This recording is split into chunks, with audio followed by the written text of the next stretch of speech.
नमस्कार साथियों, अगर आप भी पुलिस में कांस्टेबल बनना चाहते हैं, उत्तर प्रदेश पुलिस का एक हिस्सा बनना चाहते हैं, तो ये बिल्कुल बहुत बड़ी खुशखबरी है आपके लिए। अगर आप उत्तर प्रदेश में पुलिस में सेवा देना चाहते हैं तो आज नोटिफिकेशन आ गया। तो hello, welcome to setup knowledge. मैं सौरभ मिश्रा आपका हार्दिक स्वागत और अभिनंदन करता हूं। अगर जो भी उत्तर प्रदेश या अन्य राज्य के हैं, जो भी यूपी में पुलिस बनना चाहते हैं, यूपी कांस्टेबल ज्वाइन करना चाहते हैं और उनकी एज मिनिमम 18 हो गया है और 18 से बाकी 22 है यूआर का, बाकी और सब चीज़ें बात करेंगे। जो 18 वर्ष के पूर्ण कर लिए हैं और यूपी पुलिस में जाने का सपना सजोए हैं, तो उनके लिए सुनहरा मौका है। यूपी पुलिस नोटिफिकेशन आज आ गया है। हमने पहले ही बताया था कि 30 या 31 को आ जाएगा। व्हाट्सएप टेलीग्राम चैनल पे ऑलरेडी बता दिया था, तो फुल नोटिफिकेशन आ गया है। इसमें बात करेंगे फार्म ऑनलाइन डेट कब कब से होगा, लास्ट डेट कब होगा, एग्जाम कब होगा। एग्जाम उसमें नहीं दिया गया, लेकिन हम फिर भी आपको बता देंगे। और एज में छूट मिला है कि नहीं मिला है, सबसे पहले ये बात है।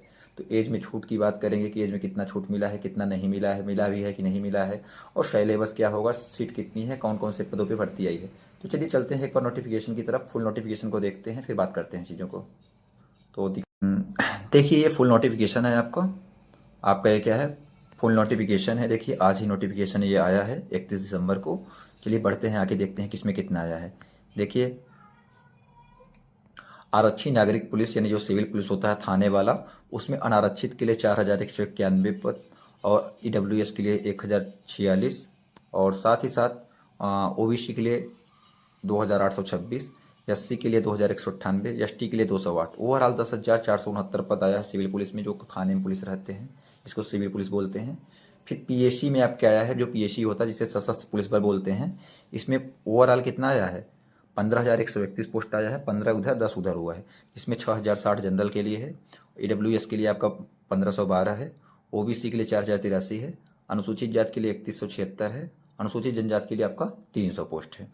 और ये देखिए, एक आया है एसएसएफ में आया है इस बार, विशेष सुरक्षा बल जो एसएसएफ बोलते हैं, एसआईएम भी आया था। इसमें ओवरऑल इसमें 1341 है, यानी 538 आपके अनारक्षित है। आर्थिक रूप से कमजोर के लिए ईडब्ल्यूएस के लिए 134 है, ओबीसी के लिए 362 है, एससी के लिए 281 है, एसटी के लिए 26 है। साथ ही साथ महिला बटालियन के लिए आया है, जो कि महिला का बटालियन लखनऊ में है, बदायूं में है और गोरखपुर में है। इनके लिए महिला अभ्यर्थियों के लिए इसमें वैकेंसी आती है। एसआईएम भी है, इसमें भी आया है। तो इसमें 2282 मतलब पोस्ट है।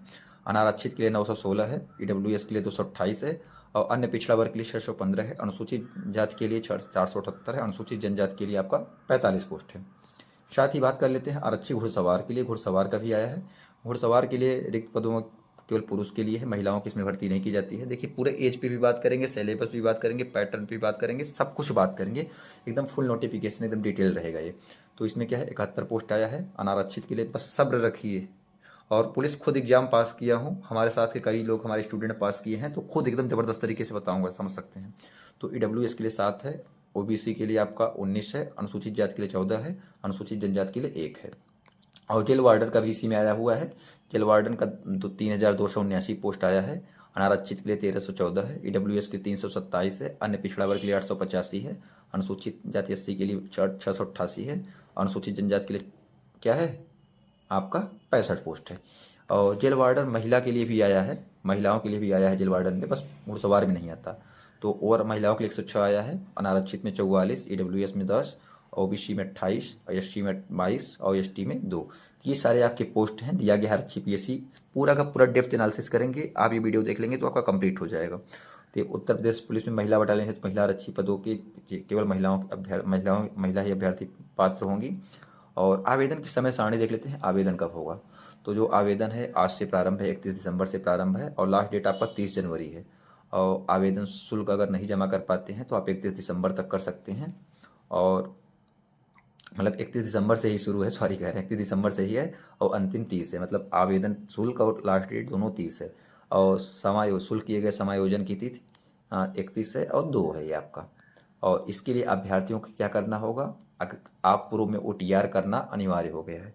अगर आपको फॉर्म भरना है पुलिस का तो आपको ओटीआर करना होगा। ओटीआर मतलब होता है वन टाइम रजिस्ट्रेशन। तो ओटीआर आपके लिए ज़रूरी है। अगर एसआई वगैरह भरे होंगे तो आपने ऑलरेडी किया होगा। अगर 18 वर्ष के हैं तो आपको ओटीआर करना होगा। और क्या कहा गया है पूरा पढ़ते हैं। सभी अभ्यर्थियों से अपेक्षा की जाती है कि अपने आवेदन पत्र भरते समय पूर्ण सावधानी के साथ प्रविष्टियों का अंकन करें ताकि संशोधन की आवश्यकता ही उत्पन्न न होने पाए। अभ्यर्थियों से भी अपेक्षा है कि वह आवेदन पत्र के साथ अपने शैक्षिक एवं आरक्षण संबंधित अन्य प्रमाण पत्रों को अवश्य अपलोड करें। यानी आपके certificate, OBC certificate, EWS certificate जो भी है आप अपलोड अवश्य करें। और विज्ञाप्ति पदों पर चयन आरक्षण नीति के दृष्टिगत अभ्यर्थियों को लिखित परीक्षा में अंकों के आधार पर वरीयता मतलब मेरिट के आधार पर दिया जाएगा। एक बार आवेदन पत्र में वरीयता देने के बाद उसमें किसी प्रकार का परिवर्तन अनुमन्य नहीं है। अगर आपने जनरल भरा है, ओबीसी से है, डब्ल्यूएस से, तो आपका जनरल ही माना जाएगा। तो भरते समय इसी ध्यान रखना है। फीस कितना है तो जनरल और ईडब्ल्यूएस का 500 है और ओबीसी का भी 500 है। एससी एसटी का कितना है 400 है। भारतीय होना चाहिए, जानते ही हैं, सारी चीज़ें पात्रता हो गई, ये हो गया। आप शैक्षिक अर्हता आपको क्या होना चाहिए तो आप 12वीं पास हैं, अगर 12th किया है तो आप इसके लिए एलिजिबल हैं। 12th किया हो, 18 वर्ष की मिनिमम आयु हो आपकी। तो क्या कह रहा है आगे, आवेदन करते समय शैक्षणिक अर्हता अवश्य धारित करनी चाहिए था उसकी अंक तालिका अथवा प्रमाण पत्र तत्समय उसके पास उपलब्ध होने चाहिए। यानी फार्म भरने से पहले आपके पास सर्टिफिकेट होना चाहिए, जो अपीयरिंग है वो मान्य नहीं होंगे। तो ये सारी चीज़ें हैं आपके पास। अधिमानी अर्हताएँ क्या हैं, अगर आपके पास देखिए अधिमानी अर्हता कोई अंक नहीं होंगे बल्कि 2 या 2 से अधिक अभ्यर्थियों के बराबर अंक प्राप्त करने की दिशा। मान लीजिए मेरिट बनता है, किसी को बराबर अंक मिलता है तो वरीयता किसे दिया जाएगा, जिसके पास कंप्यूटर का वो लेवल का सर्टिफिकेट होगा, या प्रादेशिक सेना में 2 वर्ष उसने सेवा किया हो, या एनसीसी का भी सर्टिफिकेट हो। तो आई होप इतनी चीज़ें क्लियर हो गई। आयु की बात कर लेते हैं। तो विज्ञप्ति की पदों की नियमावली यथा संशोधित के अनुसार भर्ती के लिए आवश्यक है कि देखिए आयु क्या है। सबसे बड़ी बात आयु का फैक्टर है, एज का फैक्टर है। तो 1/7/2025 को यानी 1 जुलाई 2025 को 18 वर्ष की आयु प्राप्त कर ली हो और 22 वर्ष की आयु प्राप्त न की हो, अर्थात अभ्यर्थी का जन्म 2 जुलाई 2003 से पूर्व का न हो। यानी जो अभ्यर्थी है 2 जुलाई 2003 से पूर्व का ना हो और 1 जुलाई 2007 के बाद का नहीं होना चाहिए। महिलाओं के लिए क्या है कि 1/7/2025 ये यूआर के लिए है, और कैटेगरी वाइज छूटे भी पढ़ते बताते हैं। 1 जुलाई को 18 वर्ष की आयु प्राप्त कर ली हो और 25 वर्ष की आयु प्राप्त न की हो, अर्थात अभ्यर्थी 2 जुलाई 2000 से पूर्व तथा 1 जुलाई 2007 के बाद का नहीं होना चाहिए। यानी 2 जुलाई 2000 सन 2000 से पहले और 1 जुलाई 2007 के बाद का नहीं होना चाहिए महिलाओं के लिए। परंतु ओबीसी, एससी, एसटी और अन्य श्रेणियां हैं जो उनको मूल निवास मतलब है यहाँ के मतलब मूल रूप से उनको अधिकतम आयु सीमा में छूट दिया जाएगा। कितना छूट दिया जाएगा आइए पढ़ते हैं। सबसे बड़ी बात यही है, देखिए एज का छूट सबसे बड़ी बात यही है। तो ईडब्ल्यूएस के लिए क्या है 2/7/2003 से लेकर सामान्य ईडब्ल्यूएस के लिए, जनरल ईडब्ल्यूएस के 1/7/2007 तक, ये पुरुषों के लिए है। महिलाओं के लिए 2/7/2000 से 1/7/2007 तक।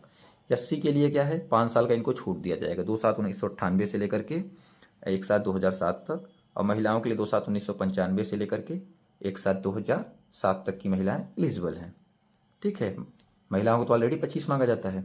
और एसटी के लिए 2/7/1998 पुरुष के लिए, 1/7/2007 पुरुष के लिए, महिलाओं के लिए 2/7/1995 से 1 जुलाई 2007 के बाद का नहीं होना चाहिए। ओबीसी के लिए पुरुष के लिए 2 जुलाई 1998 से पहले का नहीं होना चाहिए, 1 जुलाई 2007 के बाद का नहीं होना चाहिए। और महिलाओं के लिए 2 जुलाई 1995 से पहले का नहीं होना चाहिए, 1 जुलाई 2007 से बाद का नहीं होना चाहिए। और 5 नंबर देख लेते हैं। उत्तर प्रदेश का कोई राज्य कर्मचारी है, मान लीजिए उन्हें भी 5 साल का छूट मिलेगा। तो पुरुष के लिए 2/7/1998 यानी 2 जुलाई 1998 से पहले का नहीं और 1 जुलाई 2007 के बाद का नहीं होना चाहिए। और महिलाओं के लिए 2 जुलाई 1995 से 1 जुलाई 2007 के बीच का होना चाहिए। 6 नंबर देख लेते हैं। 6 नंबर क्या है, उत्तर प्रदेश राज्य की भूतपूर्व सैनिक अभ्यर्थियों को सेना में की गई सेवा अवधि को उनकी वास्तविक आयु से घटाने पर अधिकतम आयु 3 वर्ष की छूट बने है। यानी जो ऑलरेडी जो प्रादेशिक सेना में है, सेना विभाग में है, उनको 3 साल की छूट दी जाएगी। लोग जो 3 साल का छूट करें, 3 साल का छूट देखिए छूट नहीं दिया गया है। भूतपूर्व सैनिकों की आयु सेना में की गई सेवा अवधि को उनकी वास्तविक आयु से घटाने पर निर्धारित आयु सीमा में 3 वर्ष की अधिक नहीं होना चाहिए। वास्तविक आयु सीमा माइनस सेवाधिक परिणाम आयु, परिणामी आयु 1/7/2005 को 25 वर्ष की पूर्ण न किया हो। वास्तविक सेवा ये कोई भी छूट दिया नहीं गया है जनरल के लिए, बाकी सबका 5 साल का छूट है। तो इसमें एज का छूट 3 साल नहीं दिया गया है। जनरल के लिए 18-22 है, ओबीसी के लिए 18-27 है, और एससी एसटी के लिए 18-27 है। महिलाओं के लिए यूआर में 18 से 25 है, और उनके लिए भी उनके लिए जानते हैं ज़्यादा है, उनके लिए 30 हो जा रहा है। ठीक है, एससी एसटी ओबीसी महिलाओं के लिए। चरित्र क्या है कि चरित्र अभ्यर्थी का चरित्र ऐसा होना चाहिए कि सरकारी सेवा में सेवायोजन के लिए उपयुक्त हो। ये चीज़ें हैं। टिप्पणी दिया गया है, वैवाहिक स्थिति से कोई मतलब नहीं है। शारीरिक दक्षता की बात कर लेते हैं। तो जब मेडिकल होता है हमारा, तो हम लोग कराए हैं इस वजह से बता रहे हैं। नोक नी, बोलेक्स, फ्लैट फीट, ये निकट दृष्टि दोष, कलर ब्लाइंडनेस, ये सारी चीज़ें नहीं होनी चाहिए। इनको आप सही कर लीजिएगा अगर आपको प्रॉब्लम है तो। चलिए आगे बढ़ लेते हैं। भर्ती की प्रक्रिया क्या है कि ये दिया गया है, आपके काम का नहीं है, बाकी एक नेक्स्ट वीडियो लाएंगे। लिखित परीक्षा होगा। आपको क्या है, प्रथम दृष्टया परीक्षा लिया जाएगा। लिखित परीक्षा 300 अंकों का है, जिसमें 2 घंटे की होगी। पेपर 2 घंटे का होगा और 300 अंक के होंगे। पहले भी होता था। इसमें सामान्य ज्ञान आएगा, सामान्य हिंदी आएगा, संख्यात्मक मानसिक योग्यता आएगा, मानसिक अभिरुचि और बुद्धि लब्धि एवं तार्किक परीक्षा आएगा। और क्या दिया है, उत्तर प्रदेश तथा आरक्षित था मुख्य आरक्षित सेवा नियमावली यथा संशोधित उत्तर प्रदेश आर्म्ड कांस्टेबलरी अधीनस्थ अधिकारी सेवा नियमावली 2015, उत्तर प्रदेश घुड़सवार पुलिस सेवा नियमावली 2016, उत्तर प्रदेश विशेष सुरक्षा नियमावली 2021, उत्तर प्रदेश कारागार प्रशासन सुधार विभाग जेल नियमावली 2016 तथा अनुसार निम्नलिखित न्यूनतम अंक पाने वाले अभ्यर्थी पात्र नहीं होंगे। माने इसमें क्या कह रहा है, अगर कोई भी एक सब्जेक्ट में अनारक्षित में 30% से कम है तो आपका पास नहीं माना जाएगा। मतलब 30% आपको लाना अनिवार्य है।